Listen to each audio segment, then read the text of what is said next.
ಇದ್ದನು, ಊರ ಮನೆ ಮನೆಯ ಬೆಳಕಾಗೆ ಇದ್ದನು, ಜನಕಾಗೆ ಕನಸ ಕೋಟೆ ಕಟ್ಟಿದ,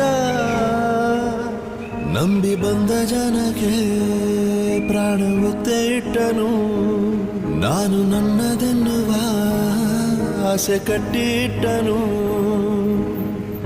ಅವನೇ ನಮ್ಮ ಮಣ್ಣಿನ ಮಗ, ಅಳಿಯದು ಹೆಸರು ನೂರು ಯುಗ, ಜನರೇ ಮೆಚ್ಚಿದ ಬಂಗಾರದ ಮನುಷ್ಯ.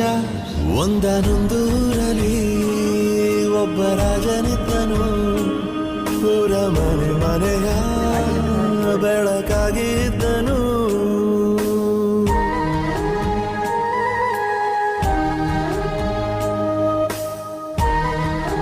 ಇವ್ರ ಬಗ್ಗೆ ಕೇಳೋದಕ್ಕೂ ಒಂದು ಯೋಗ್ಯ